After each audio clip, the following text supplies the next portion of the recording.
ಇದೇ ತಿಂಗಳು 28ನೇ ತಾರೀಕು ಮಂಗಳವಾರ ಬೆಂಗಳೂರಲ್ಲಿರುವ ಫ್ರೀಡಮ್ ಪಾರ್ಕಲ್ಲಿ ನಾವು ಬೆಳಗ್ಗೆ 10 ಗಂಟೆಯಿಂದ ಹೋರಾಟ ಪ್ರಾರಂಭ ಮಾಡ್ತಾ ಇದ್ದೀವಿ. ಯಾಕೆ ಹೋರಾಟ ಮಾಡ್ತಾ ಇದ್ದೀವಿ ಅಂತಂದರೆ, ಶಿಕ್ಷಣ ಇಲಾಖೆಯಲ್ಲಿ ಹಲವಾರು ಸಮಸ್ಯೆ ಇದೆ, ಅರಣ್ಯ ಇಲಾಖೆಯಲ್ಲಿ ಹಲವಾರು ಸಮಸ್ಯೆ ಇದ್ದಾವೆ.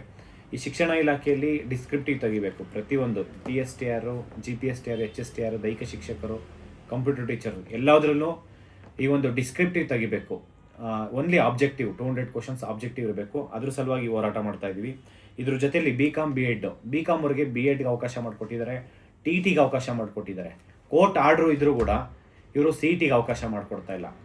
ಈ ಒಂದು ಹೋರಾಟ ಪ್ರಮುಖವಾಗಿ BCom ಸ್ಟೂಡೆಂಟ್ಸು ಈ ಒಂದು ಹೋರಾಟಕ್ಕೆ ಭಾಗಿಯಾಗಬೇಕು ಅಂತ ಹೇಳ್ಬಿಟ್ಟು ಈ ಮುಖಾಂತರ ಮನವಿ ಮಾಡ್ಕೊತೀನಿ. ಅದಾದಮೇಲೆ ಬೀಟ್ ಫಾರೆಸ್ಟು ಮತ್ತು ವಾಚರ್ಸು ಈ ಎಕ್ಸಾಮ್ಸ್ರು ರೆಕ್ರೂಟ್ಮೆಂಟ್ ಮಾಡ್ಕೊಬೇಕು. ಯಾಕೆಂದರೆ ಆಗಸ್ಟ್ 1ನೇ ತಾರೀಕಿಂದ ಈ ಒಂದು ರೆಕ್ರೂಟ್ಮೆಂಟ್ನ ಪರ್ಸೆಂಟೇಜ್ ಮೇಲೆ ತೊಗೊತಾ ಇದ್ದಾರೆ. ಕೋವಿಡ್ ಟೈಮಲ್ಲಿ ಲಕ್ಷಾಂತರ ಜನ 98, 99, 100% ತೊಗೊಂಡಿರೋದ್ದಾರೆ. ಈ ಒಂದು ನೋಟಿಫಿಕೇಶನ್ ಎಕ್ಸಾಮ್ಸ್ರು ಕಂಡಕ್ಟ್ ಮಾಡಬೇಕು ಅಂತೇಳಿ ಹೋರಾಟ ಮಾಡ್ತಾ ಇದ್ದೀವಿ. 4ನೇದೇನಪ್ಪ ಅಂತಂದರೆ, ಸಂಗೀತ ಟೀಚರ್ಸ್ನ ತೊಗೊಂಡೇ ಇಲ್ಲ. ಸಂಗೀತ ಟೀಚರ್ಸಲ್ಲಿ ನಾನು ನಿಮಗೆ ಮನವಿ ಮಾಡ್ಕೊತೀವಿ, ನಿಮ್ಮ ಇನ್ಸ್ಟ್ರೂಮೆಂಟ್ ತೊಗೊಂಡು ಹೋರಾಟಕ್ಕೆ ಭಾಗಿಯಾಗಿ. ಇಲ್ಲ ನಿಮ್ಮ ಹೋರಾಟಕ್ಕೆ ಬಂದಿಲ್ಲ ಅಂತಂದರೆ ಇನ್ನು ಇವರು ಸರ್ಕಾರ ಯಾವುದೇ ಕಾರಣಕ್ಕೂ ರೆಕ್ರೂಟ್ಮೆಂಟ್ ಮಾಡಲ್ಲ. ರೆಕ್ರೂಟ್ಮೆಂಟ್ ಮಾಡಬೇಕಂತಂದ್ರೆ ನೀವೆಲ್ಲ ಬರಬೇಕು ಅಂತ ಹೇಳ್ಬಿಟ್ಟು ಈ ಮುಖಾಂತರ ಮನವಿ ಮಾಡ್ಕೊತೀನಿ. ಇದ್ರ ಜೊತೆಯಲ್ಲಿ ಸಂಗೀತ ಟೀಚರ್ಸ್ HK, non-HK ಎರಡೂ ಕರಿಬೇಕು. ನಾವು PSTR ಪ್ರೈಮರಿ ಸ್ಕೂಲ್ ಟೀಚರ್ಸು ಕಲ್ಯಾಣ ಕರ್ನಾಟಕದಿಂದ ಮತ್ತು HK ಮತ್ತು non-HKದು ಸುಮಾರು 4,000, ಕಲ್ಯಾಣ ಕರ್ನಾಟಕದ್ದೇ 4,424 ಪೋಸ್ಟ್ ಇತ್ತು. ಅದನ್ನು ಬರೀ 28 ಪೋಸ್ಟ್ ಅಷ್ಟೇ ಕರೀತಾಯಿದ್ರು. ಅದನ್ನು ಓವರಾಲ್ 800 ಪೋಸ್ಟಿಗೆ ನಾವು ಹೋರಾಟ ಮಾಡಿ ಮಾಡಿಸಿದ್ವಿ. ಅಷ್ಟು ಪೋಸ್ಟ್ ಕರಿಬೇಕು ಅಂತ ಹೇಳ್ಬಿಟ್ಟು ಹಲ್ವಾರು ಸತಿ ನಾವು ಹೋರಾಟನೂ ಫಿಕ್ಸ್ ಮಾಡಿದ್ವಿ. ಬಟ್ ಆದರೆ ಮತ್ತೆ ನಾವು ಈ ಒಂದು ಹೋರಾಟನ ಮುಂದೂಡ್ಕೊಂಬಂದಿದ್ದು ಯಾಕೆ ಅಂತಂದರೆ, ಮಿನಿಸ್ಟರ್ಸು ಮಾನ್ಯ ಪ್ರಿಯಾಂಕ್ ಖರ್ಗೆ ಸರ್ ಅದನ್ನು ಸಾಲ್ವ್ ಮಾಡ್ತೀನಿ ಅಂತ ಹೇಳ್ಬಿಟ್ಟು ಒಂದು ಚೀಫ್ ಸೆಕ್ರೆಟರಿ ಅವ್ರಿಗೆ ಹೇಳಿದ್ರೆ, ಅದನ್ನು principal secretary Rashmi Maheshwar madam ಅವರು ತೊಗೊಂಡೇ ಇಲ್ಲ. ಅದನ್ನು ಕ್ಯಾಬಿನೆಟ್ಗೂ ಕಳಿಸಿಲ್ಲ, ಇಲ್ಲಿವರೆಗೂ ಅದಾಗಿಲ್ಲ. ಈ ಕಡೆ ಮಾನ್ಯ ಪ್ರಿಯಾಂಕ್ ಖರ್ಗೆ ಸರ್ ಒಪ್ಪಿಗೆ ಕೊಟ್ಟರೆ ಶಿಕ್ಷಣ ಇಲಾಖೆ ಕೊಡ್ತಾ ಇಲ್ಲ. ಶಿಕ್ಷಣ ಇಲಾಖೆ ಕೊಡಬೇಕಂತಂದರೆ ಈ ಹೋರಾಟ ಅವಶ್ಯಕತೆ ಇದೆ. ದಯವಿಟ್ಟು ಎಲ್ಲ ಪ್ರೈಮರಿ ಸ್ಕೂಲ್ ಅಂದರೆ PSTR ಆಸ್ಪಿರೆಂಟ್ಸ್ ಏನಿದ್ದೀರಾ, ಕಲ್ಯಾಣ ಕರ್ನಾಟಕದಲ್ಲಿರೋರು ನಾವು ಕರೆದಾಗ 100, 200, 300 ಜನ ಬಂದು ನಮಗೆ ಏನು ಎಲ್ಲ ಮಿನಿಸ್ಟರ್ಗೆ ಮತ್ತು ಡಿಪಾರ್ಟ್ಮೆಂಟಿಗೆ ಹೋಗಿ ಮನವಿ ಕೊಟ್ಟಿದ್ವಿ. ಆ ಒಂದು ಹೋರಾಟ ಯಶಸ್ವಿ ಆಗಬೇಕಂದ್ರೆ ದಯವಿಟ್ಟು ಮಂಗಳವಾರ ಈ ಹೋರಾಟಕ್ಕೆ ಭಾಗಿಯಾಗಬೇಕಂತ ಹೇಳ್ಬಿಟ್ಟು ಈ ಮುಖಾಂತರ ಮನವಿ ಮಾಡ್ಕೊತೀನಿ. ಇದು ನಂತರ PSTR ಹುದ್ದೆಗಳನ್ನು ಸಾಮಾನ್ಯ ಶಿಕ್ಷಕರಂತೆ ಹುದ್ದೆಗಳನ್ನು ನೇಮಕಾತಿ ಮಾಡ್ಕೊಬೇಕು. ಇವರು ಶಿಕ್ಷಣ ಇಲಾಖೆಯಲ್ಲಿ ನೇಮಕಾತಿ ಏನು ವಿಧಾನ ಇದೆ, ಇವರು ಅದನ್ನೇ ಚೇಂಜಸ್ ಮಾಡ್ಕೊಂಡು ಇಷ್ಟ ಬಂದಂಗೆ ಮಾಡ್ತಿದ್ದಾರೆ. ಇದನ್ನು ಯಾವುದೇ ಕಾರಣಕ್ಕೂ ಅಕ್ಸೆಪ್ಟ್ ಮಾಡಲ್ಲ. ತುಂಬ ಸೀರಿಯಸ್ ಆಗಿ ತೊಗೊಬೇಕು ಇದನ್ನು. ಮತ್ತು ಹಿಂದಿ ಶಿಕ್ಷಕರು ನಮ್ಮ ರಾಜ್ಯದಲ್ಲಿ ಸುಮಾರು 10 ವರ್ಷ ಆಯಿತು ನೋಟಿಫಿಕೇಷನ್ಸ್ ಮಾಡಿ, ಇಲ್ಲಿವರೆಗೂ ಮಾಡಿಲ್ಲ. ಹಿಂದಿ ಶಿಕ್ಷಕರ ನೋಟಿಫಿಕೇಷನ್ಸ್ ಮಾಡಲೇಬೇಕು. ನನಗೆ ತುಮಕೂರಲ್ಲಿರ್ಬೋದು ತುಂಬ ಜನ ಆಸ್ಪಿರೆಂಟ್ಸು ಫೋನ್ ಮಾಡಿ ಕರೆದಿದ್ರಿ ಸಮಾವೇಶಕ್ಕೆಲ್ಲ, ಅದಕ್ಕೆ ಬರೋಕ್ಕಾಗಲಿಲ್ಲ. ಬಿಕಾಸ್ ನಿಮಗೋಸ್ಕರ ಇಲ್ಲಿ ಹೋರಾಟ ಮಾಡ್ತಾಯಿದ್ದೀವಿ. ಇದೇ ಮಂಗಳವಾರ 28ನೇ ತಾರೀಕು ಮಂಗಳವಾರ ಬೆಂಗಳೂರು ಫ್ರೀಡಮ್ ಪಾರ್ಕಲ್ಲಿ ಹೋರಾಟ ಮಾಡ್ತಿದ್ವಿ. ದಯವಿಟ್ಟು ಹಿಂದಿ ಶಿಕ್ಷಕರ ಆಸ್ಪಿರೆಂಟ್ಸ್ ಯಾರಿದ್ದೀರಾ ಅಷ್ಟು ಜನ ಬನ್ನಿ ಅಂತೇಳಿ. ಆಮೇಲೆ ಮ್ಯಾಥ್ಸ್ ಟೀಚರ್ಸ್ ಅಂತೂ ಕರೆದೇ ಇಲ್ಲ ಇವರು. ಅದರಲ್ಲಿ ನೋಟಿಫಿಕೇಷನ್ಸಲ್ಲಿ ಇವ್ರಿಗೆ ಇಷ್ಟ ಬಂದಿದ್ದಷ್ಟೇ ಸಬ್ಜೆಕ್ಟ್ ಕರ್ಕೊಂಡು ಇಷ್ಟ ಬಂದಿದ್ದಷ್ಟೇ ಮಾಡ್ತಿದ್ದಾರೆ. ಸುಮಾರು ವರ್ಷಗಳಿಂದ ಯಾವುದೋ ರೆಕ್ರೂಟ್ಮೆಂಟ್ ಆಗ್ತಾ ಇಲ್ಲ. ಅಟ್ಲೀಸ್ಟ್ ಒಂದು 50% ಆದರೂ ಅದಕ್ಕೆ ಇಂಪಾರ್ಟೆನ್ಸ್ ಕೊಡಿ. ಬೇರೆ ಸಬ್ಜೆಕ್ಟ್ಗೆ 100, 200, 300, 500 ಪೋಸ್ಟ್ ಫಿಲ್ ಮಾಡ್ಕೊತಿರಲ್ಲ.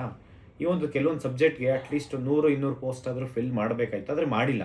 0 ಪೋಸ್ಟೇ ಇಲ್ಲ. ಇದ್ರ ಬಗ್ಗೆ ಏನು ಮ್ಯಾಥ್ಸ್ ಟೀಚರ್ಸ್ ಅವರು ಬರಬೇಕಂತ ಹೇಳ್ಬಿಟ್ಟು ಈ ಒಂದು ಹೋರಾಟಕ್ಕೆ ಮನವಿ ಮಾಡ್ಕೊತೀನಿ. ಈ ಒಂದು GPSTR, HSTR ನೇಮಕಾತಿಯಲ್ಲಿ ಬಯೋಟೆಕ್ನಾಲಜಿ ಈ ಹಿಂದೆ ಅವಕಾಶ ಮಾಡಿಕೊಟ್ಟಿದ್ರು.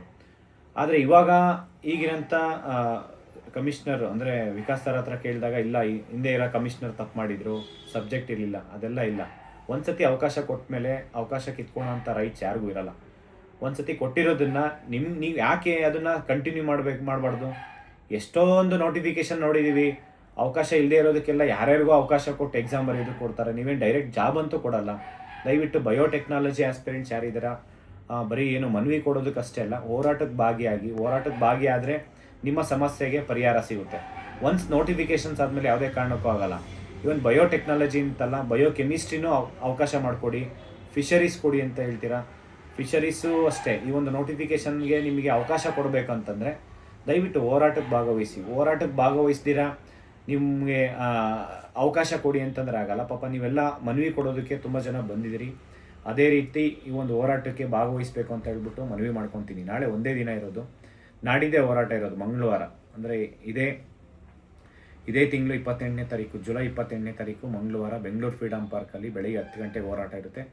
ದಯವಿಟ್ಟು ಈ ಮುಖಾಂತರ ಕೇಳ್ಕೊಳೋದು ಏನಪ್ಪ ಅಂತಂದರೆ, ಒನ್ಸ್ ನೋಟಿಫಿಕೇಷನ್ ಆದಮೇಲೆ ಏನೂ ಚೇಂಜಸ್ ಮಾಡೋಕ್ಕಾಗಲ್ಲ. ನೀವೆಲ್ಲ ಈ ಒಂದು ಹೋರಾಟಕ್ಕೆ ಭಾಗಿಯಾದರೆ ಮಾತ್ರ ಈ ಒಂದು ಏನಾದರೂ ಬದಲಾವಣೆ ಆಗುತ್ತೆ. ಈ ಒಂದು KPSC ಬದಲಾವಣೆ ಆಗಬೇಕು ಅಂತಂದರೆ ಸುಮ್ಮನೆ ಬದಲಾವಣೆ ಆಗಲ್ಲ, ಹೋರಾಟ ಮಾಡಬೇಕು. KPSCಲಿ ಆಗ್ತಿರೋ ಅಂಥ ಹಗರಣ ಅಷ್ಟು ಸುಲಭದ್ದಲ್ಲ.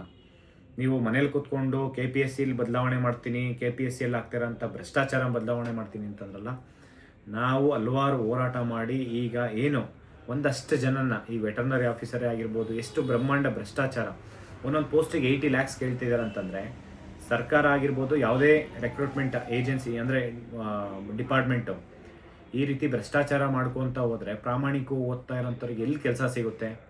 ಈ ಥರ ಶಿಕ್ಷಣ ಇಲಾಖೆಯಲ್ಲಿ ಆ ಒಂದು ಏನು ಸಿಲೆಬಸ್ ಇರ್ಬೋದು, ಎಕ್ಸಾಮ್ ಪ್ಯಾಟ್ರನ್ ಇರ್ಬೋದು, ಸಡನ್ನಾಗಿ ಚೇಂಜಸ್ ಮಾಡಿದ್ರೆ ಇವರು ಜೆನ್ಯೂನ್ ಕ್ಯಾಂಡಿಡೇಟ್ಸ್ ಪ್ರಾಮಾಣಿಕವಾಗಿ ಸುಮಾರು 5, 10, 20 ವರ್ಷದಿಂದ ಓದ್ತಾ ಇರೋಂಥವ್ರಿಗೆ ನ್ಯಾಯ ಎಲ್ಲಿ ಸಿಗುತ್ತೆ? ಒನ್ಸ್ ನೋಟಿಫಿಕೇಷನ್ ಆದಮೇಲೆ ಏನೂ ಚೇಂಜಸ್ ಮಾಡೋಕ್ಕಾಗಲ್ಲ. ಏನಾದರೂ ಚೇಂಜಸ್ ಮಾಡಬೇಕು ಅಂತಂದರೆ ಬಿಫೋರ್ ನೋಟಿಫಿಕೇಷನ್ಸ್ ಅದರೊಳಗಡೆ ಮಾಡ್ಕೊಬೇಕು. ದಯವಿಟ್ಟು ಎಲ್ಲ ಆಸ್ಪಿರೆಂಟ್ಸ್ಗೆ ನಾನು ಮನವಿ ಮಾಡ್ಕೊತೀನಿ. ಸರ್ಕಾರನೂ ಅಷ್ಟೇ ಇದ್ರ ಮೇಲೆ ಸೀರಿಯಸ್ಸಾಗಿ ಕ್ರಮ ತೊಗೊಂಡಿಲ್ಲ ಅಂತಂದರೆ ಬರೀ ಒಂದು ಹೋರಾಟ ಮಾಡ್ತಾರೆ, ಇಲ್ಲ ಇದು ಚೇಂಜಸ್ ಆಗೋ ತನಕ ಹೋರಾಟ ಮಾಡ್ತೀವಿ. ಸರ್ಕಾರ ಗಮನದಲ್ಲಿರಲಿ. ನೀವು ಶಿಕ್ಷಣ ಇಲಾಖೆಯಲ್ಲಿ ನಮ್ಮ ಬೇಡಿಕೆ ಏನಿದೆ ಅದನ್ನು ಚೇಂಜಸ್ ಮಾಡೋ ತನಕ ಹೋರಾಟ ಮಾಡ್ತೀವಿ. ನೀವೇನೋ ಅಂದ್ಕೊಂಡಿರ್ಬೋದು ವಿದ್ಯಾರ್ಥಿಗಳಂತ, ಈ ರಾಜ್ಯ, ಈ ದೇಶದಲ್ಲಿ ಮೋರ್ ದೆನ್ 65% ಯುವಕರಿರೋದು, ಅದು ಮೋಸ್ಟ್ ವೆಲ್ ಎಜುಕೇಟೆಡ್ ಯೂತ್ಸು. ನೀವು ನಮ್ಮನ್ನು ಎದುರಾಕೊಂಡ್ರೆ ನಿಮ್ಮ ಸರ್ಕಾರ ನಡೆಯಲ್ಲ, ನಿಮ್ಮ ಅಧಿಕಾರ ಶಾಶ್ವತ ಅಲ್ಲ. ನಮ್ಮಿಂದ ನಿಮ್ಮ ಸರ್ಕಾರ, ನಿಮ್ಮಿಂದ ನಾವಲ್ಲ, ನಮ್ಮಿಂದ ನೀವು. ಅರ್ಥ ಮಾಡ್ಕೊಳ್ಳಿ, ನಿಮ್ಮ ಅಧಿಕಾರ ಏನಿದೆ ಅದು ಶಾಶ್ವತ ಅಲ್ಲ, ಅದು ಬರೀ ಟೆಂಪರವರಿ.